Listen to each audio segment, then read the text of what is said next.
प्यारे विद्यार्थियों, आप सभी को मेरा नमस्कार। मैं डॉक्टर नेमीचंद कुमावत, सहायक आचार्य हिंदी विषय, राजकीय महाविद्यालय की आपकी इस बीए पार्ट सेकेंड विषय हिंदी साहित्य के प्रथम प्रश्न पत्र की आज की इस ऑनलाइन कक्षा में मैं आप सभी का हार्दिक अभिनंदन और स्वागत करता हूं। प्यारे विद्यार्थियों, पिछली ऑनलाइन कक्षाओं में हमने आपके पाठ्यक्रम पर विस्तार से चर्चा की है और अब वो आपको याद हो गया होगा।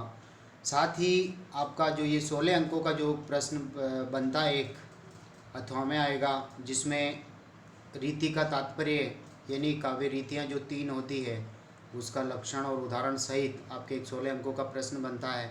साथ ही एक प्रश्न नायक नायिका भेद पर भी बनता है, जो हम अगली ऑनलाइन कक्षाओं में उसको पढ़ने जा रहे हैं। और रीतिबद्ध, रीति सिद्ध, रीति मुक्त 3 काव्य धाराएँ रीतिकाल की, जिसके ऊपर भी हम पिछली ऑनलाइन कक्षाओं में 4-5 ऑनलाइन कक्षाओं में इस विषय पर हम चर्चा कर चुके हैं।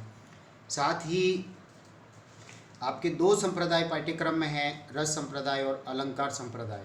आज हम रस संप्रदाय को आरंभ करने जा रहे हैं। तुरंत पिछली जो ऑनलाइन कक्षा हुई थी, जिसमें मैंने रस संप्रदाय को आरंभ किया था और भारतीय काव्य शास्त्र के जो 6 संप्रदाय हैं उस पर मैंने विस्तार से चर्चा की थी, जिसमें रस और अलंकार संप्रदाय आपके पाठ्यक्रम में हैं। और रस से संबंधित जो 2 प्रश्न बनते हैं उस पर भी मैंने चर्चा की है। मैंने बात की है आपको कि रस के प्रमुख अवयवों पर एक प्रश्न आपके बनता है और एक प्रश्न बनता है रस निष्पत्ति पर। इसके ऊपर भी मैंने विस्तार से बातें की हैं और इस प्रश्न को मैंने आरंभ करते समय ये बताया आपके कि जो स्थायी भाव है, रस के प्रमुख अवयवों में पहला रस को परिभाषित करते हुए, भरत मुनि के रस सूत्र को समझाते हुए और रस के 4 अंगों पर चर्चा करते हुए स्थायी भावों के बारे में विस्तार से बताया है कि 11 स्थायी भाव हैं और 11 ही रसों के नाम हैं और इनकी परिभाषाएं मैंने विस्तार से आपको पिछली ऑनलाइन कक्षाओं में मैंने पढ़ाई हैं। आपको याद हो गया होगा और आप विस्तार से इनको और पढ़ें। और आज हम चर्चा करने जा रहे हैं रस का दूसरा महत्वपूर्ण तत्व विभाव। विभाव किसे कहते हैं? स्थायी भाव की उत्पत्ति के मूल कारणों, चाहे विषय वस्तु हो, चाहे पात्र हो, आदि को हम विभाव कहते हैं। जैसे कोई नाटक है, उस नाटक में जितने भी पात्र हैं, आलंबन और उद्दीपन, जैसे नायक और नायिका जो है, उन्हें विभाव कहा जाता है। अर्थात जिन कारणों से हृदय में, मनुष्य के हृदय में सुषुप्त अवस्था में रहने वाला भाव उद्बुद्ध होता है, यानी जागृत होता है, आस्वाद योग्य, स्थायी भाव को वो आस्वाद योग्य बनाने का कार्य करता है, तो उन्हें विभाव कहा जाता है। यानी पात्रों को ही विभाव की श्रेणी में हम लेते हैं। नायक और नायिका एक दूसरे के आलंबन और उद्दीपन बनते हैं, एक दूसरे के आश्रय वो बनते हैं। देखिए, विभाव के वैसे तो 2 ही प्रकार होते हैं, आलंबन विभाव और उद्दीपन विभाव। आश्रय जो हैं वो इसका एक तीसरा प्रकार आपके स्तर के अनुरूप हम मान सकते हैं। आलंबन, नायक और नायिका को आलंबन कहते हैं। आश्रय का तात्पर्य कि जिसके हृदय में स्थायी भाव जागृत होता है। और उद्दीपन का तात्पर्य आलंबन की चेष्टाएं, यानी हाव भाव या बाह्य वातावरण, जिससे जो स्थायी भाव जागृत हो रहा है उसको और अधिक प्रखर कराने का कार्य ये उद्दीपन करते हैं। आग लगी हुई है जिसमें घी डालने का कार्य उद्दीपन करता है। तो विभाव के एक तरह से 2 प्रकार, आलंबन और उद्दीपन, और तीसरा प्रकार भी माना जाता है आश्रय। इसी तरह से हम आप विस्तार से इसको पढ़ना चाहें तो आलंबन के भी 2 प्रकार हैं, एक विषयनिष्ठ और एक विषयनिष्ठ से संबंधित। उद्दीपन के भी 2 प्रकार होते हैं, लेकिन इतना विस्तार में आपको नहीं जाना है। आपके जो एक 16 अंकों का प्रश्न आना, आपको वहीं तक सीमित रहना आपको। तो विभाव के 2 ही प्रकार आप माने, आलंबन और उद्दीपन, और तीसरा प्रकार आश्रय को माने। और आश्रय जिसके हृदय में स्थायी भाव जन्म लेता है वो आश्रय होता है, और जिसके कारण जन्म लेता है वो आलंबन होता है। तो जैसे मान लीजिए नायक है और नायिका को देख करके उसके हृदय में स्थायी भाव रत्ती यानी प्रेम जागृत हुआ, तो यहाँ आलंबन तो नायिका उसको देख के हुआ। किसके हृदय में हुआ? नायक के हृदय में प्रेम उत्पन्न हुआ, तो नायक यहाँ आश्रय है। इसी तरह से नायिका नायक को देख करके उसके हृदय में प्रेम उत्पन्न होता है, तो नायिका तो यहाँ आश्रय होती है, और नायक को देख के प्रेम उत्पन्न हुआ तो नायक यहाँ पर आलंबन है। और बाहरी प्राकृतिक परिवेश, जैसे नदी का एकांत किनारा, सावन का महीना, चांदनी रात, जनसमाज से दूर एकांत स्थल, ये उस प्रेम को और अधिक पनपाने का साधन है, प्रेम और अधिक विकसित होता है, तो ये बाहरी प्राकृतिक परिवेश उस प्रेम को और अधिक प्रखर बनाते हैं, तो उसे हम उद्दीपन कहते हैं। जिसमें आलंबन की चेष्टाएं, जैसे हाव भाव, दोनों के हाव भाव एक दूसरे के प्रेम को और अधिक प्रखर बनाएंगे, जैसे आलंबन, चुंबन, कटाक्षपात, तिरछी नज़रों से देखना, एक दूसरे के लिए सुसज्जित होना, ये एक तरह से उद्दीपन है, उस प्रेम को और अधिक आगे बढ़ाने का कार्य ये करते हैं। अब हम थोड़ा थोड़ा इनका विस्तार से अध्ययन कर रहे हैं। देखिए, आलंबन विभाव किसे कहते हैं। आलंबन विभाव जिस व्यक्ति या वस्तु के कारण आश्रय के हृदय में स्थायी भाव जागृत या उत्पन्न होता है, उसे आलंबन विभाव कहते हैं। अब यहाँ एक उदाहरण है, जैसे राजा जनक की वाटिका में सीता जी को देखकर श्री राम के हृदय में स्थायी भाव यानी रति, प्रेम, श्रृंगार, प्रेम जागृत हुआ, तो यहाँ पर राम के हृदय में प्रेम उत्पन्न हुआ, तो राम तो है आश्रय, और किसको देख करके, सीता जी को देख करके, उसके रूप सौंदर्य को देख करके, तो सीता जी यहाँ पर है आलंबन। ये तो हुआ आलंबन विभाव। अब हम आश्रय की ओर आगे बढ़ते हैं। आश्रय यानी जिस व्यक्ति के हृदय में स्थायी भाव जागृत होता है, वह व्यक्ति यानी वह पात्र यानी वह नायक या नायिका जिसके हृदय में प्रेम उत्पन्न हुआ, रति नामक स्थायी भाव या अन्य 11 स्थायी भाव है, कोई सा भी भाव, जैसे भयानक वस्तु को देख करके हृदय में अचानक भय उत्पन्न हो गया, पहले तो नहीं था, तो किसको देखा, जैसे सांप या शेर को, तो वो जो डरावनी वस्तु है वो आलंबन है। और किसके हृदय में भय उत्पन्न हुआ, स्त्री या पुरुष, तो वहाँ आश्रय बन जाएगा।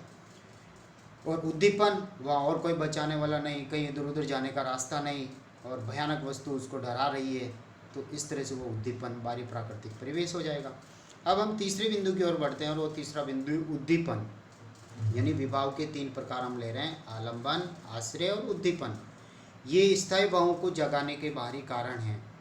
इसमें आलंबन की चेष्टाएं और बाह्य प्राकृतिक वातावरण आता है, जो स्थायी भाव को और अधिक उद्दीप्त, प्रबुद्ध, उत्तेजित कर देते हैं।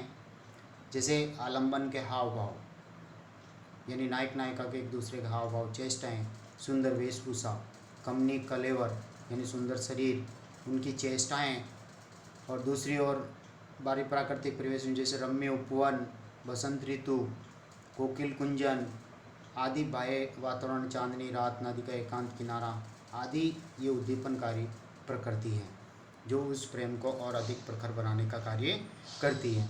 फिर तीसरे बिंदु की ओर हम बढ़ते हैं, अनुभाव। अनु प्लस भाव यानी स्थायी भावों के बाद जन्म लेने वाले भाव अनुभाव कहलाते हैं। आलंबन की चेष्टाएं उद्दीपन के अंतर्गत आती है। आलंबन की जो चेष्टाएं होती है यानी नायक नायिकाओं की एक दूसरे की चेष्टाएं, वो उनके प्रेम को और अधिक प्रखर बनाने का कार्य करती है, तो वो उद्दीपन के अंतर्गत आती है। जबकि आश्रय की चेष्टाएं अनुभाव के अंतर्गत आती है, कि यानी उसके हृदय में कौन सा भाव उत्पन्न हुआ। स्थायी भाव का बोध कराने वाले कारण अनुभाव कहलाते हैं। आश्रय की बाह्य चेष्टाएं जिससे पता चलता है कि कौन सा भाव उद्बुद्ध हुआ। मैं यहाँ पर एक उदाहरण आपके सामने रखना चाहता हूँ, यानी कहने का तात्पर्य है कि जैसे मान लीजिए कि एक स्त्री या पुरुष, आप अच्छी तरह से सुने, आपके स्थायी भाव समझ में आ जाएंगे, आपके विभाव समझ में आ जाएगा, आपके अनुभाव समझ में आ जाएगा, क्योंकि अनुभावों के जो प्रकार हैं वो 4 हैं। देखिए, चारों को पहले एक बार पढ़ लेते, फिर मैं एक उदाहरण देता हूँ जिससे आपकी सारी विषय वस्तु अच्छी तरह से समझ में आ जाएगी। अनुभाव यानी उत्पन्न स्थायी भाव को बाहर प्रकट करने वाला कार्य है, ये प्रकाशित करने वाला है। ये 4 प्रकार के होते हैं। जैसे वाचिक अनुभाव, वाचिक का तात्पर्य वाणी द्वारा भावों की अभिव्यक्ति, चाहे हर्ष, विषाद, भय, शोक, क्रोध, घृणा, इन जो भावों की अभिव्यक्ति हम करते हैं वो वाचिक, वाणी के द्वारा अभिव्यक्ति वाचिक अनुभाव हैं। कायिक अनुभव, जैसे एक तरह से जैसे नायक नायिका प्रेम भरी बातें करते हैं, तो वाणी के द्वारा ही वो प्रेम की अभिव्यक्ति और इजहार करते हैं, तो वाचिक अनुभाव है। लेकिन उनकी बातों से पता चल जाता है कि यहाँ पर कौन सा भाव उत्पन्न हुआ, उनमें नफरत है या उनमें क्रोध है या उनमें रति नामक स्थायी भाव हैं। इसी तरह से कायिक अनुभाव, कायिक यानी आंगिक, अंग यानी आश्रय की शारीरिक चेष्टाएं, कटाक्षपात, भ्रू संचालन आदि, ये कायिक अनुभाव यानी शरीर के अंगों द्वारा इशारा। इसी तरह से आहार्य अनुभव, ये आलंबन से जुड़े हुए हैं, एक दूसरे आलंबन, एक दूसरे का आश्रय से वो जो बनते हैं। तो जैसे कृत्रिम वेशभूषा, नायिका जैसे अपने आप को बहुत सुंदर रूप में सुसज्जित करती है, नायक भी अपने आप को सुंदर रूप में सुसज्जित करते हैं, अलंकरण या नवीन वेशभूषा धारण करते हैं, तो एक दूसरे में लगा पता चलता है कि यहाँ पर कौन सा भाव यानी रति नामक स्थायी भाव जन्म लिया या इन दोनों में प्रेम घनिष्ठता की ओर बढ़ रहा है, तो इसलिए एक दूसरे के लिए सज रहे हैं और एक दूसरे के करीब आ रहे हैं, तो वो आहारी अनुभव में आता है। इसी तरह से चौथा सात्विक अनुभव है, और सात्विक अनुभवों के 8 प्रकार हैं, क्योंकि ये आश्रय के बिना प्रयत्न की उत्पन्न होने वाले विकार हैं और इनके ऊपर किसी मनुष्य का कोई वश नहीं चलता है, वो सात्विक अनुभवों की श्रेणी में आते हैं और इनकी संख्या 8 है। जैसे स्वेद, पसीना आना, यानी किसी भयानक वस्तु से डर गए हो, लगातार पसीना आ रहा, तो पसीने को चाह करके भी मनुष्य नहीं रोक सकता। इसी तरह से कंप यानी वेपत्तु यानी कांपना, मनुष्य के हाथ पाँव में किसी भयानक रूप से डरना या क्रोध या गुस्से में या फिर कैसे ही हो किसी भी परिस्थिति में हाथ पाँव कांप रहे हैं, तो कंपन को मनुष्य चाह करके भी नहीं रोक सकता। इसी तरह से रोमांच यानी स्पर्श आदि से जो रोमांच होता है, रोमावली खड़ी होती है, सिर्फ यानी हाथों के जो बाल हैं वो खड़े हो जाते थे, इस रोमावली को भी मनुष्य चाह करके भी नहीं रोक सकता। इसी तरह से स्तंभ, शरीर का आकस्मिक संचालन रुक जाना, यानी हर्ष या भय या लज्जा से हम स्तंभ की तरह, खंभे की तरह एक ट्रक खड़े रह जाते हैं, तो जा कर के भी हम हिल नहीं डुल सकते। स्वर भंग यानी स्वर का गदगद हो जाना, यानी भयानक रूप से कहीं डर गए हों और हम कहना कुछ चाह रहे हैं और निकल कुछ और रहा है, वो आवाज़ का, वाणी का खंडित होना, और मनुष्य चाह कर के भी इसके ऊपर कंट्रोल नहीं कर सकता। इसी तरह से अश्रु यानी किसी शोक में, दुख में या वियोग श्रृंगार में जब लगातार अश्रुपात हो रहा है, तो चाह कर के भी मनुष्य आंसुओं को नहीं रोक सकता। वेवर्ण्य, वेवर्ण्य का तात्पर्य विवर्ण यानी चेहरे का रंग उड़ जाना, क्रोध, भय, लज्जा, घृणा, नफरत आदि से चेहरे का रंग उड़ जाना, पीला पड़ जाना या क्रोध में लाल होना, मनुष्य चाह करके भी इसको नहीं रोक सकते। इसी तरह से प्रलय, प्रलय का तात्पर्य मूर्छा आना, बेहोशी होना, बेहोशी की चेष्टाएं, ये मूर्छा के अंतर्गत आती है, बेहोश हो जाना, तो इसको भी चाह करके भी मनुष्य नहीं रोक सकता। तो ये सात्विक अनुभव है जिसके ऊपर मनुष्य, शारीरिक विकार हैं जिसके ऊपर मनुष्य का कोई भी वश नहीं चलता है। और अब हम देखते हैं संचारी भाव, और इनकी संख्या 33 हैं, और ये संचरण करते हैं सभी रसों में, इसलिए इनको व्यभिचारी कहते हैं, क्योंकि किसी एक ही रस के साथ में इनका स्थायी संबंध नहीं होता। जो उद्बुद्ध स्थायी भाव का पोषण कर उसे परिपुष्ट करते हैं, सहकारी कारण कह सकते हैं इनको। रसास्वादन के समय संचरण करने वाले ये भाव हैं, ये क्षणिक होते हैं, जैसे लहरें समुद्र में उठती है और उसी में विलीन हो जाती है, वैसे ही स्थायी भावों में संचारी भाव आविर्भूत और तिरोहित होते दिखाई देते हैं। व्यभिचारी कहने का तात्पर्य है कि ये किसी निश्चित स्थायी भाव के साथ नहीं रहते, बल्कि सभी के साथ ये संचरण करते रहते हैं। और इनकी संख्या जो 33 है, मैंने एक सूत्र बना रखा है यहाँ पर, आऊ मसनी चगवी। देखिए, अ से आरंभ होने वाले शब्दों को देखिए, असूया, अपस्मार, अमर्ष, अवहिता, अवहिता यानी मन के भावों को गोपनीय रखना, अवहिता, और असूया यानी ईर्ष्या भाव, अपस्मार यानी मृगी रोग। ठीक है, तो ये 4 अ से आरंभ हो रहे हैं। आऊ अर्थात आऊ यानी आजा, मसनी चगवी, मसनी नामक चिड़िया, चगवी यानी दाने चुग जा। तो सूत्र में लगभग सारे जो है वो 33 संचारी भाव इसमें सम्मिलित हो रहे हैं। आज से देखिए, आऊ, आ से आरंभ होने वाले आलस्य, आवेग, औत्सुक्य। ऊ से आरंभ होने वाले उग्रता, उन्माद। फिर मसनी में मैं से आरंभ होने वाले मत्ती, मद, मरण, मोह, ये संचारी भाव। स से आरंभ होने वाले स्मृति और स्वप्न। नी से आरंभ होने वाले निर्वेद और निद्रा। तभी आप इन 33 को याद रख पाओगे, और परीक्षा में 33 की संख्या लिख करके आप 10-15 का नाम भी आप लिख देंगे तो भी आपके अच्छे अंक आ जाएंगे। फिर है च से आरंभ होने वाले चिंता और चपलता। ग से आरंभ होने वाले गर्व और ग्लानि। वी से आरंभ होने वाले विबोध, वितर्क, व्याधि, विरड़ा और विषाद। और एक जो है इस सूत्र में ये सम्मिलित हो गए, लेकिन 7 ऐसे संचारी भाव रह जाते, 25 तो ये आ गए, और 7 ऐसे रह रहे हैं इसमें जो इसमें नहीं आ पाते हैं।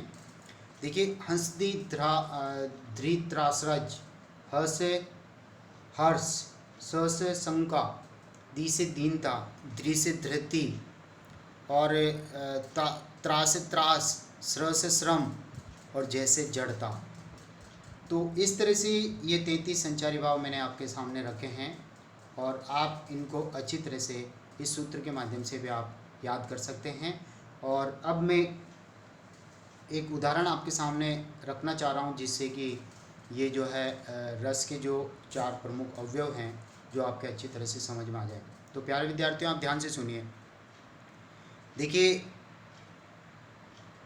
कि जैसे कि मान लीजिए एक बड़ा कक्ष है और उस कक्ष में कोई स्त्री या कोई पुरुष मान लीजिए अपनी पढ़ाई में लीन है या टीवी सीरियल देखने में लीन है, और आप यानी कहने का तात्पर्य स्त्री या पुरुष अपने कार्य में लीन हैं और एक दरवाज़ा पूरी तरह से बंद है, खिड़कियां बंद हैं, एक दरवाज़ा खुला है और कोई भयानक वस्तु, डरावनी वस्तु उसमें या डरावना कोई जानवर, सांप या कोई शेर, सिंह मान लीजिए शेर उसमें प्रवेश करता है और अचानक उससे जो भी नायिका वहाँ बैठी है वो अखबार पढ़ रही है या टीवी सीरियल देख रही है, अचानक उसका ध्यान भंग होता है। तो आप ध्यान दें कि जैसे ही उसका ध्यान उस शेर पे पड़ता है और वो भयानक रूप से डर जाती है, वो अपनी चेयर से उठना भी चाह रही है तो आधी उठी हुई आधी खड़ी हुई उस मुद्रा में, त्रिभंगी मुद्रा में जिस तरह से कृष्ण बांसुरी बजाते हैं उस टेढ़ी मेढ़ी स्थिति में वो खड़ी रहेगी। वो न सीधी खड़ी हो सकती है न वापस बैठ सकती है, क्योंकि या तो बैठी या खड़ी हुई तो क्या पता वो शेर एक कदम आगे बढ़ा दें तो उसके तो होश हवास ही उड़ जाएंगे। तो प्यारे विद्यार्थियों, सबसे पहले ध्यान दें, स्थायी भाव मनुष्य के हृदय में रहने वाले स्थायी भाव जिनकी संख्या 11 मैंने चर्चा की है। तो यहाँ पर कौन सा स्थायी भाव जन्म ले रहा है? भयानक रस की ओर परिणत होने वाला भय नामक स्थायी भाव उस नायिका के हृदय में जो पूर्व संस्कार रूप में, वासना रूप में उसके हृदय में विद्यमान था, जो अनुकूल कारण यानी विभाव का एक प्रकार आलंबन और उद्दीपन, 2 प्रकार होते हैं, तीसरा आश्रय। तो किसका सहारा पा करके, अनुकूल कारणों को पा करके स्थायी भाव जागृत होते हैं, ये परिभाषा मैंने बताई थी। तो शेर आलंबन है, उसका सहारा पा करके उस नायिका के हृदय में रहने वाला भय नामक स्थायी भाव यहाँ जागृत हुआ। अब आगे देखिए, स्थायी भाव तो भय था जो भयानक रस की ओर परिणत हो रहा है, पहला तत्व यहाँ पर मौजूद हो गया। ये स्थायी भाव ही धीरे धीरे भयानक रस की ओर परिणत होगा। अब आप दूसरा तत्व की ओर आगे बढ़ते हैं, वो है विभाव। विभाव के 3 प्रकार मैंने बताए, आलंबन, उद्दीपन और आश्रय। आश्रय का तात्पर्य जिसके हृदय में भय नामक स्थायी भाव जागृत हुआ। कौन? नायिका, जो स्त्री वहाँ पर बैठी थी उस कमरे में, उसके हृदय में भय नामक भाव जागृत हुआ, तो वो तो हो गई आश्रय। शेर, जिसको देख करके उसके हृदय में भय उत्पन्न हुआ, तो शेर हुआ यहाँ पर आलंबन। और तीसरी चीज़ देखिए कि न तो वहाँ पर कोई दरवाज़ा खुला है न कोई विंडो खुली है जिससे वे कूद करके अपनी जान बचा सकें, तो वो बाहरी प्राकृतिक परिवेश, उस कमरे का जो वातावरण है, वो वातावरण उस भय नामक स्थायी भाव को और अधिक प्रखर बना रहा है। यानी आग में घी का काम वो बाहरी प्राकृतिक परिवेश यहाँ पर कर रहा है। तो यहाँ तक देखिए। इसके बाद मान लीजिए शेर 1-2 कदम आगे बढ़ा रहा है, मुंह खोल रहा है, दहाड़ रहा है, अपने मुंह पे जीभ फेर रहा है या फिर वो पूंछ हिला रहा है, उसके रूप रंग आदि को देखने के बाद क्या स्थिति होगी? या 1-2 कदम आगे बढ़ा दिया तो क्या होगा? उस नायिका की स्थिति यानी जो दशा है वो तुरंत परिवर्तित हो जाएगी। यानी अब उस नायिका को देखने मात्र से हम पता लगा सकते हैं कि कौन कौन से अनुभाव यहाँ पर काम कर रहे हैं। यानी स्थायी भाव तो जन्म ले चुका, आलंबन ने अपना काम कर दिया, उद्दीपन ने अपना काम कर दिया, आश्रय व नायिका खुद हैं जिसके हृदय में स्थायी भाव जन्म लिया। अब ये है कि अनुभाव देखिए, सबसे पहले वाचिक अनुभाव, वो वाणी के द्वारा कुछ कहना चाह रही है अपने भाई बहन माता पिता किसी को आवाज़ देना चाह रही है, पति आदि को, लेकिन आवाज़ भी नहीं निकलेगी पहली बात, और यदि आवाज़ निकलेगी तो खंडित होकर के निकलेगी। वो कहना क्या चाह रही है निकल कुछ और रहा है। तेज़ आवाज़ में बोली तो शेर और आगे बढ़ सकता है। तो ये वाचिक अनुभव हैं।